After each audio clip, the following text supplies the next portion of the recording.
बिस्मिल्लाहिर्रहमानिर्रहीम। 6 class, how are you? अल्हम्दुलिल्लाह I am fine. हमने एक्सरसाइज 6A शुरू की हुई है। इसका फ़र्स्ट क्वेश्चन मैंने आपको करवा दिया है, जिसमें हमने रेशोज़ फाइंड की थी सेम यूनिट वैल्यू के दरमियान में। ठीक है, अब हम क्वेश्चन नंबर 2 करेंगे। अब ये नेक्स्ट जो है ना, ये वर्ड प्रॉब्लम है। अक्सर स्कूल्स में या क्लासेस में जो है ना, टीचर्स ये वर्ड प्रॉब्लम छुड़वा देती हैं। तो ऐसा नहीं करना चाहिए। वर्ड प्रॉब्लम डेली लाइफ के प्रॉब्लम्स होती हैं। यहीं से तो पता चलता है कि मैथ जो है ये किस तरह इन्वॉल्व है हमारी प्रैक्टिकल लाइफ में, किस तरह हमें हेल्प करता है। तो देखें, अब ये मैं तो करवाऊँगी, आप की टीचर आपको करवाएं कि ना करें, इन्हें करें ज़रूर, समझें ज़रूर, क्योंकि इसी तरह आपको मैथमेटिकल यूज़ आएगा इन योर डेली लाइफ। ठीक है, अब देखिए ये क्वेश्चन है, N alloy contain 13.5 gram of copper and 4.5 gram of zinc.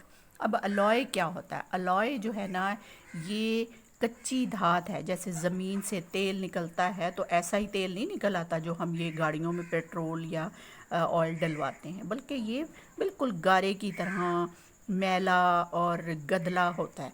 उसकी रिफाइनिंग की जाती है, उसकी सफाई की जाती है, तब जाके वो इस तरह की साफ़ कंडीशन में मिलता है। इसी तरह धात, मेटल्स जो होती हैं ना, वो सारी मेटल्स डले की फॉर्म में, मट्टी का जैसे डला होता है ना, इस तरह से बहुत सारी धातें मिक्स होती हैं और वो डले की फॉर्म में ज़मीन से निकलती हैं। यानी कोई वैसे मट्टी का डला जब ज़मीन की खुदाई हो रही होती है, तो नीचे से कुछ भारी सा पत्थर टाइप चीज़ कोई निकलती है, भुरभुरी सी, तो फिर पता चलता है कि यहाँ ज़मीन में से मेटल्स निकल रहे हैं। फिर वो धात एक ही नहीं होती, बल्कि उसमें बहुत सारी धातें मिक्स होती हैं। तो वही चीज़ अलॉय है, यानी वो खाम शेप, उसकी इम्प्योर शेप, कच्ची फॉर्म, जिसमें मट्टी भी है और बहुत सारी धातें मिक्स हैं, वो उसको अलॉय कहा जाता है। अब उस अलॉय में उसने कहा है कि जी इतनी उसमें कॉपर है और इतना उसमें जिंक है। कॉपर जिसे हम पीतल, तांबा, जो गोल्ड की तरह से गोल्डन होता है, ठीक है, तो वो चीज़ हमने उसमें देखना है कि किस रेशो में है। तो उसने कहा find the ratio copper two zinc, कि कॉपर और जिंक में क्या रिलेशन है, क्या रेशो है, कितनी रेशो में उसके अंदर, उस अलॉय के अंदर कॉपर और रेशो है। तो कॉपर इज़ टू जिंक, ये रेशो हमें फाइंड करना है। ठीक है, कॉपर कितना उसने बताया है, 13.5 ग्राम, इस टू जिंक कितना बताया है, 4.5 ग्राम। देखें सेम यूनिट है, तो इसमें रेशो एग्जिस्ट करता है, तो हमने लगा दिया। अब हम इसको बटा में लिखेंगे, 13.5 ग्राम ओवर 4.5 ग्राम। ग्राम से ग्राम कैंसिल हो गया। अब ये पॉइंट के बाद यहाँ भी एक ही डिजिट है, यहाँ भी एक ही डिजिट है, इसलिए ये पॉइंट इस पॉइंट से कैंसिल हो गया। अब ये हमारे पास वैल्यू है 135, यानी 135 पॉइंट ख़त्म हो गया ना, और ये है 45। दोनों ही इस देखें यूनिट प्लेस पे 5 है, इसका मतलब है ये 5 पे डिवाइड होते हैं, तो इसको हम 5 पे करते हैं। 5 2 ज़ा 10, 3 इधर गया, 5 7 ज़ा 35, 5 9 ज़ा 45। ठीक है, अब ये है 27/9। तो अब देखें ये 9 के टेबल पे भी डिवाइड होता है, 9 1 ज़ा 9, 9 3 ज़ा 27, तो ये 3/1। जिसको हम रेशो में लिखें तो 3:1। अब देखिए 3:1 रेशो निकला है, किसके अंदर, कॉपर और जिंक के अंदर। कॉपर पहले है और जिंक बाद में है, यही हमने सॉल्व करते करते निकाला 3:1। यानी उस अलॉय के अंदर जिंक से 3 टाइम ग्रेटर है, यानी अगर 3 हिस्से कॉपर है तो 1 हिस्सा उसमें जिंक है। रेशो का मतलब ये है कि उसमें कितने पार्ट्स हैं, यानी 1 हिस्सा जिंक है तो उसी को 3 टाइम या 3 गुना जो है ना, वो उसमें कॉपर है। ठीक है, ये रेशो हमने निकाल लिया, copper two zinc. Next question number 2 है, Waheeda purchase 8 text books, each contain 12 rupees. यानी उसने 8 टेक्स्ट बुक ख़रीदी हैं किसी भी सब्जेक्ट की, हर एक की कीमत 12 है। 4 स्टोरी बुक्स हैं और हर एक की कीमत जो है 9 रुपीज़ है। तो टोटल टेक्स्ट बुक्स पे कितना खर्च किया, टोटल स्टोरी बुक पे कितना किया, उसमें हमने रेशो निकालना है। तो टेक्स्ट बुक्स हैं 8 और हर एक की कीमत कितनी है 12 रुपीज़। ठीक है, तो हम ये निकालेंगे कि 8 किताबों की फिर कीमत कितनी होगी। तो 12 8 ज़ा 48, तो 48 रुपीज़। ठीक है, यानी खर्च हुए 8 किताबों पे। ये तो बहुत पुरानी बात है, अब कहाँ इतनी बुक्स सस्ती हैं। अच्छा, स्टोरी बुक्स जो हैं वो हैं 4 और हर स्टोरी बुक की कीमत एक की कितनी है 9 रुपीज़। ठीक है, तो इसको भी हम मल्टीप्लाई कर लें कि 4 स्टोरी बुक पे कितना खर्चा हुआ, 9 4 ज़ा 36, तो ये 36 रुपीज़ की 4 आ गई। आजकल तो एक बुक भी नहीं आएगी 36 रुपीज़ की। ठीक है ना, इतनी महंगाई है। तो अब ये आपके पास टेक्स्ट बुक्स की प्राइजेस हैं और ये है स्टोरी बुक की, तो इन दोनों में हमने रेशो निकालना है। तो टेक्स्ट बुक्स, इसको टेक्स्ट बुक्स ऐसे हम शॉर्ट में लिख लेते हैं, इज़ टू स्टोरी बुक्स। ठीक है, ये इनमें तो टेक्स्ट बुक्स की प्राइस क्या है 48 रुपीज़ और इसकी क्या है 36 रुपीज़। अब इसको हम बटा में लिखेंगे, ₹48 बाय ₹36। रुपीज़ से रुपीज़ कैंसिल हो गया। अब 48 और 36 इन दोनों को अब हमने कैंसिल करना है सेम टेबल पे।